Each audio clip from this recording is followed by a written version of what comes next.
IVM.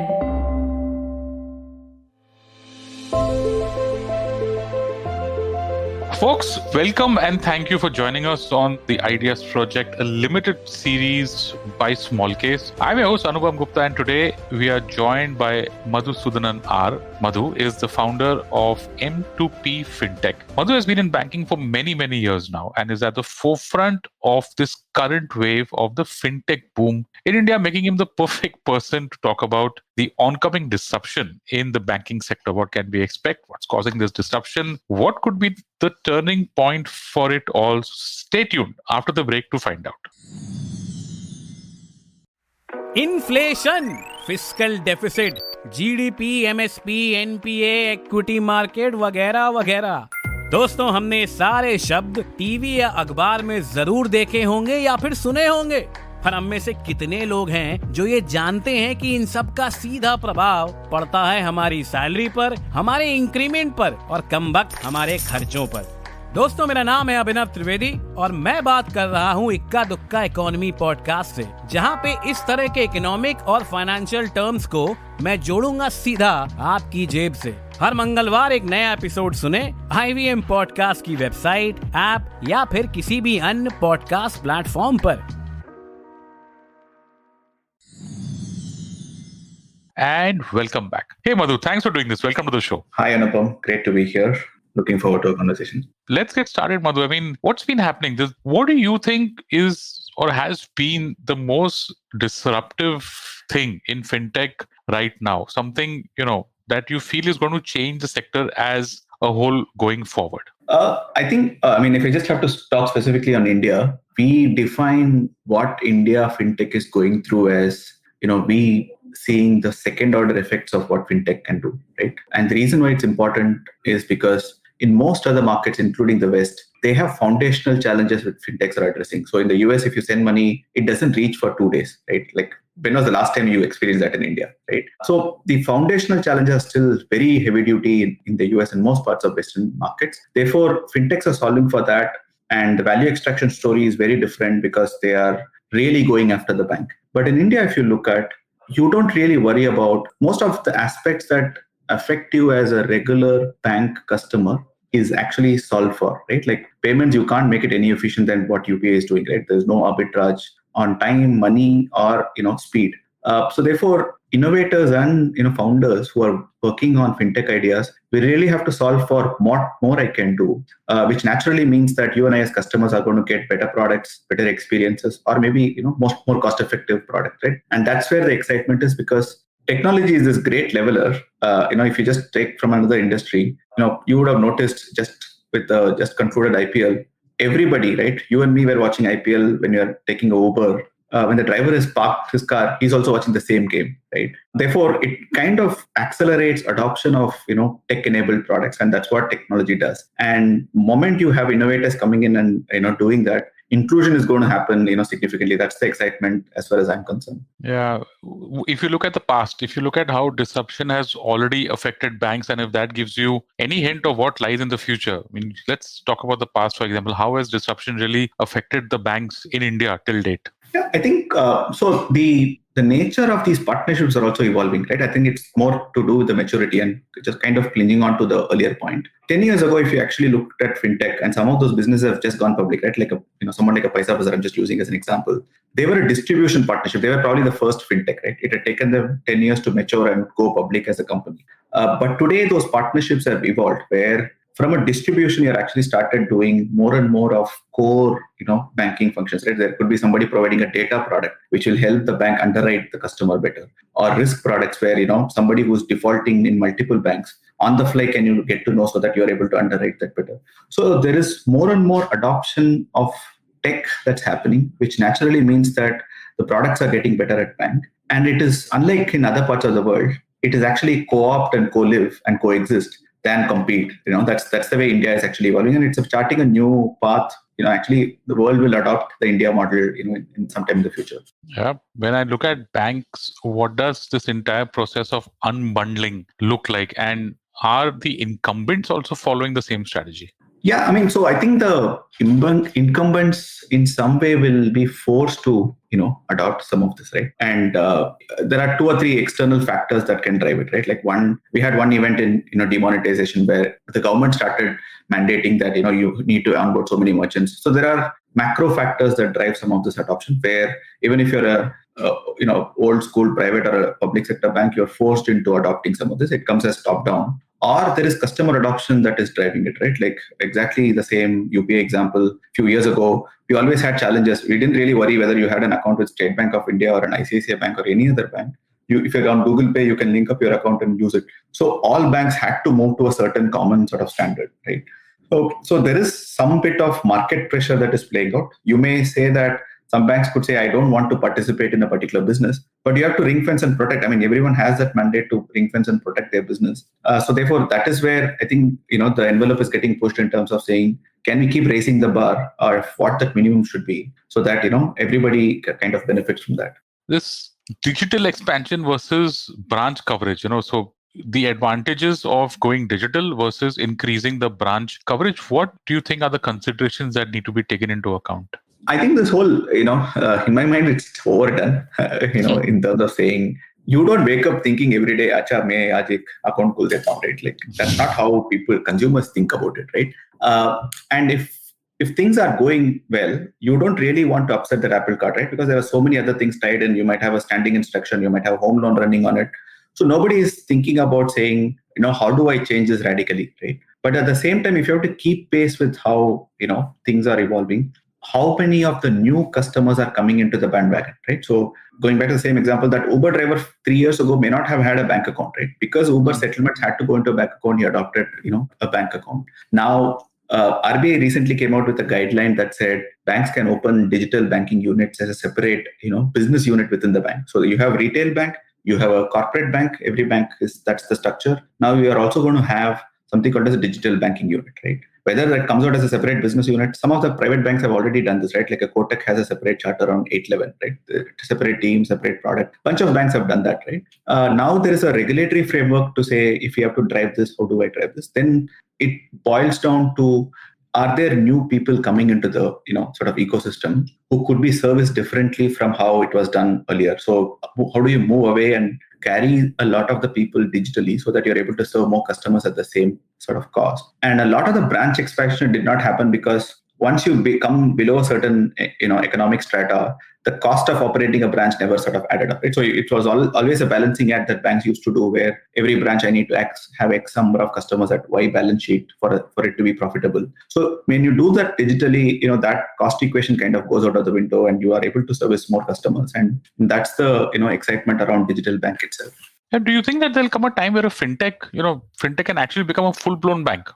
And why isn't it happened yet? Is it because of RBI regulations or what? Yeah, license generally India has been conservative in the way we have given out licenses, right? Like historically, other than the SFBs and payment banks, if you look at full-flown licenses, very few and far in between have been sort of given out for whatever sort of right reasons or wrong reasons. But I think we are primed for some of these fintechs evolving into almost like a digital bank. Today, they're only a skin on top of an existing bank, because that's the regulatory charter. But I think the market forces and the execution will allow some rethinking to happen. And also, regulators generally sort of will learn from other regulators, right? If some other market, some things have worked, and what's the mandate that the regulator carries, right? They have to ensure that the fund custodianship is done well. They have to ensure banking access and inclusion is driven, right? So if technology is going to do that, if there are proof points to say, yes, by giving out these licenses, there is going to be more access that is going to get enabled, I think they will be open for it. There is already some noise around it from a policy circle standpoint. But they don't operate with that. It's not a quarter-on-quarter sort of appraisal, right? It's not like, though quarter may, I think, or maybe it comes in with a 5-year window. I think the hope for a number of neobanks also is that at a certain scale, and when the licensing happens, there is maturity in that market from a regulatory standpoint, they would be able to go out and seek that licenses because they would have kind of created that customer base. Yeah. Let's talk about a hot topic now, which is basically customer experience, if that's the leading reason for disruption in the first place. Right? Or the lack of it. Yeah, that's what I'm talking about, right? Because customer experience with traditional banking, my God. So Is that the need for disruption? And what are the services that we even still in this day and age, in 2022, when UPI is where it is and digital payments are where they are in India, what are the things that we still need to go to the bank for? And, can that be disrupted going forward? Yeah, I think practically most of a retail customer's needs are kind of met, right? Like if you're a salaried person, you virtually don't have a need to go to a bank. I used to work for Citi in 2009 and converted my payroll account into a regular account. I have not visited that bank branch after that, like in 13 years, right? So Wow. Most people, that's the case. But, you might have, some other aspects for which you may have to visit the branch. But that's where technology can play a role, right? Where it can start disrupting. But the challenge is that, I had a sort of Twitter banter with somebody who had posted saying some bank had made a, announcement on their quarterly results. They said you should focus on, making your app better. And we said, the bank is focusing on, what their mandate is, which is building the balance sheet, making more money. They're delivering shareholder value. But the reality is that there's an entire world that lives outside the, outside the Twitter, sort of ecosystem, right? Yeah. So therefore, the broader purpose from enabling banking access is kind of moving in the right direction. Of course, the apps are crappy and they have to sort of get better, right? But I think that is where a lot of the pushing the envelope will come from fintechs as well, right? So if you don't upgrade, you're going to lose that customer. That fear is real in most CDOs when we talk to, right? So they realize that they have to upgrade. They realize that this is a need, and they all are on social media. They just don't, they duck. They don't say that they work for X bank or Y bank, but they all read all kinds of customer sort of interactions and responses. Yeah, let's talk about neobanks, Madhu. Where do they fit in the current banking system, right? Where does, for example, M2P Fintech come into the picture, and how is M2P Fintech involved in changing how India thinks about banking? Yeah, I think so as I said, the whole neobanks in the West is very different. They all have licenses. Some of them have licenses, and they can build out like competing with regular banks. In India, currently, the framework of regulation it is only a layer on top of an existing bank. So you could have a partnership with the bank as a neobank, but offer superior experiences, offer great promotional campaigns, run promotional campaigns, give customer personalized sort of services. Like, for example, can private banking, which is only for the elite, first top 1%, can technology enable you to offer that to the masses, right? So that they can have better saving and investment products available. So I think the experience layer and how financial products can get integrated today. When you walk into a branch, you are actually have a mental sort of model that they're going to sell you an insurance or a mutual fund, right? So that's what they do, right? They realize fee income by cross-selling, upselling products that, there are like 50 products that a bank branch might have, right? But when it comes to mobile, you can't have 50 inventory, SKUs on the app, right? So you basically have to personalize it. And technology allows you to hyper-personalize it also. There's a platform called Account Aggregator, which is just taking shape in India, which will allow you to link all your bank accounts into one user interface, right? Which means that when you open a bank account with Bank A, you can also say Bank B, C, and D. I have bank, I want to pull in all those relationships and give me one unified view, right? So it actually gives you a lot of information. You might not even know that you're spending X, spending Y, spending in these categories. So it allows you to budget. So different profile of customers, you can meet different needs by just using technology. I think that's where a lot of the focus will go into, and that's what neobanks are focusing on. And our role is to sort of be that enabler, which will, sit in the middle and, orchestrate some of these new playbooks. Yeah, sounds exciting. What do you think? If it does happen, what would a fintech-powered bank look like? So, we are already in the middle of it, right? So everybody keeps saying Web3 and, metaverse and all that, right? We are already in the middle of it in terms of that disruption happening. We don't notice it. So let's say you're ordering food on Swiggy. Swiggy can store money for you, right? So you can keep that balance in your Swiggy wallet. That's actually a piggy bank, right? So in some ways, without us realizing that we are having these financial products embedded into our journeys, and over time, I believe that the whole banking and the payment, for example, will become invisible, right? So you don't have to do this OTP, and finally we'll have some solution to not receiving the OTP. Whereas magic will start happening when you're ordering food or ordering foods online. The technology will enable it to be powered, by itself, right? Ultimately, what are you establishing when you do a card number and OTP is that you're saying that I am who I am, take the money from this, financial address, right? Can that financial address be delivered technologically differently, right? Can it just link up your mobile and, some other ID, your device fingerprinting along with your biometrics? Can the same experience be rendered? Technology has a solve for it. Now it needs broader adoption for everybody to start using it. Right? That's where it will get exciting, and that's where the market is moving. Yeah. So from an investor's or a shareholder perspective, like you said, given where the market is moving, what should one or how should one evaluate banks, with neobanks coming into the fray? So for now, I think neobanks are not posing any serious threat from a bank partnership standpoint. Obviously, some of that fee income will have to be shared with them. They are providing experience. But if you look at the partnerships that banks have with neobanks today, most of those banks had actually missed out from a large branch, expansion playbook, right? It could be, I wouldn't say a very small bank, but a mid-sized private bank, which is partnering with a fintech. So for them, it's net addition. They were not making that revenue. It's an additional line of revenue through a new channel of distribution that has got enabled, right? So from a banker's lens, for minimal or no capital expenditure or operating expense, I'm able to cream more customers and therefore more fee income revenue and potentially future cross-sell opportunities. That's what the neobanks are doing today. So therefore, the winners from a neobanking wave could be the tier 2 banks in the private space, which has the relevant technology and they have certain level of trust. Ultimately, for you to run a banking product, you need that bank name to also be slightly more familiar, right? So you can't run a small bank from, let's say, Punjab and go to Tamil Nadu and try and say that you are a bank, right? So people will think that you're scamming them, right? So there has to be a reasonably large trustable brand that should be associated with. And I believe that those partnerships will actually become very symbiotic and will lead to a lot of value creation for both the bank as well as the fintech partner. If you were to do some crystal ball gazing where things are currently, what are some aspects or some problems or some issues, whatever, right now in the banking system or in the banking experience that we should keep an eye on? I'm saying that, if this problem or this process or this whatever it is, if it's being solved and if it were to be properly solved, then it would change banking forever. Can you think of some areas or anything here? See, India is a consumption credit market, right? So there is going to be more with growth. There is going to be new, sort of wave of people who are going to come into that emerging middle class segment.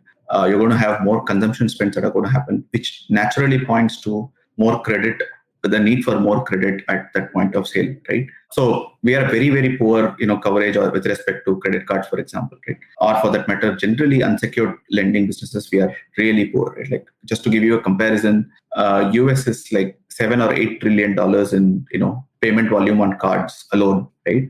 Vis-a-vis India is about 250 billion, right? So we are not nowhere close to what potential scale it can get to. So therefore, there's a lot of action that's where if you see most of the fintechs are gravitating towards lending, it's not because there is money in it. That remains the most unsolved problem even today, right? So therefore, there is going to be value unlocking that's going to happen with maybe dozens of fintechs solving for credit in a differentiated manner. It's not just for people like you and me who are buying goods online.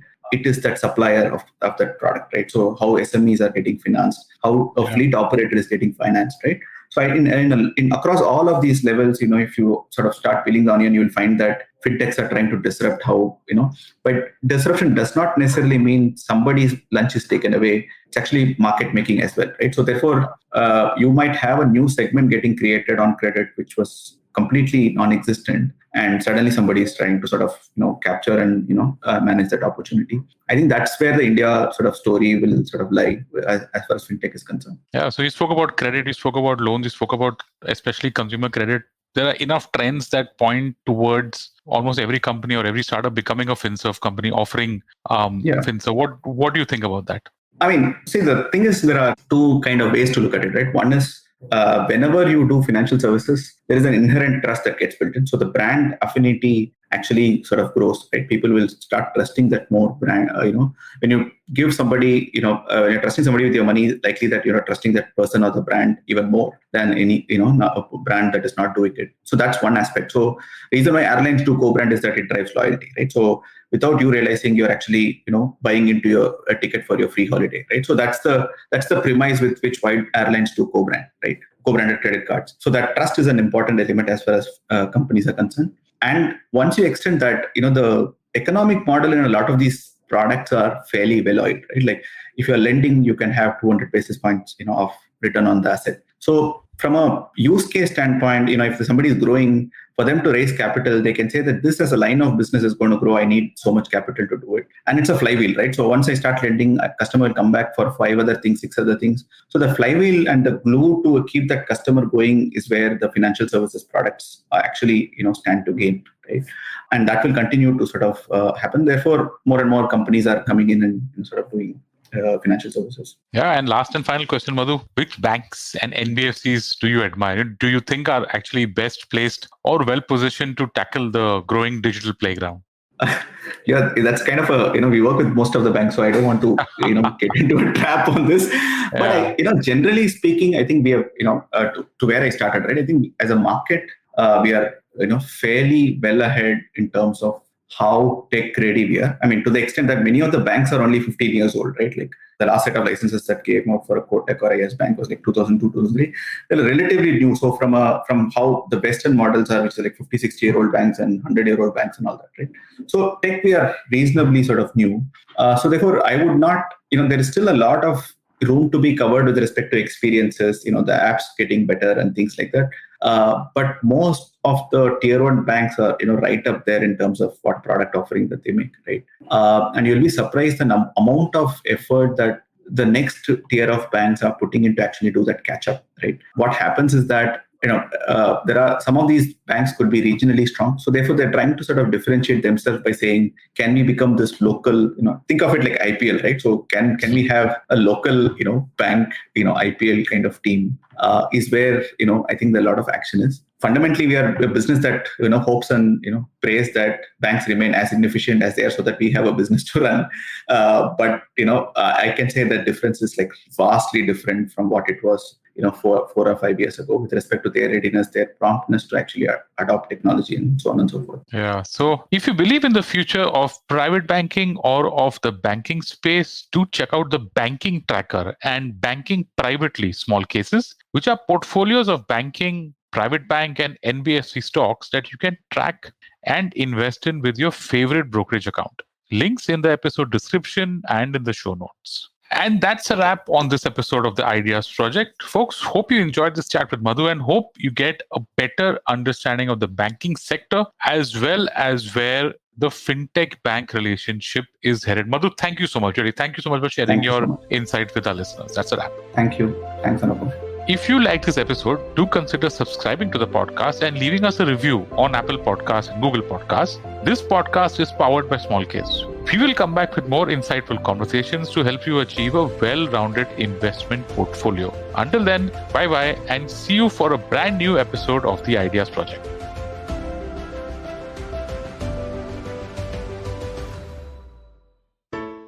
Hello. It's been another great week on the IVM Podcast Network. On Misconduct, Raghavi and Nisha analyze actress Riya Chakrabarti's case with lawyer Anshul Chaudhary. On The Habit Coach, Ashton sheds light on existential crises and how to deal with them. On Cock and Bull, Puneet Akash and Antariksh discuss India's projections to surpass China as the world's most populous country by 2023. On Don Baika Gappa Aika, Avanti and Aparna talk about how comparisons affect our daily life, our family and society at large. And on Think Fast, Varun and Suchita discuss Elon Musk abandoning the Twitter deal. Before I leave, I just want to remind you all that we have some amazing merchandise for you guys. Please go to our website, click on the shop tab, and check out the collection of t-shirts. Do follow us on social media. We're IVM Podcast on Twitter, Facebook, Instagram, and LinkedIn. And remember, if you're enjoying this show or any of our other shows for that matter, please do tell a friend. Don't forget to rate us on any other platforms you're listening to us. And remember, you can also check us out on YouTube. We're also doing a small listener survey which helps us understand who you all are, our listeners, and we'd really appreciate it if you could spare a few minutes to fill it out. It helps us build better shows for you. And finally, we'd like to thank our sponsors this week, Boat Lifestyle, Smallcase, Capgemini, and Intel vPro. Thank you so much for making this possible. A wise man once said, traveling, it makes you speechless, then turns you into a storyteller. Well, listen to such travel stories and experiences exploring India on the Musafir Stories with us, Saif and Faiza. Catch us on the IVM website, app, or wherever you get your podcasts from.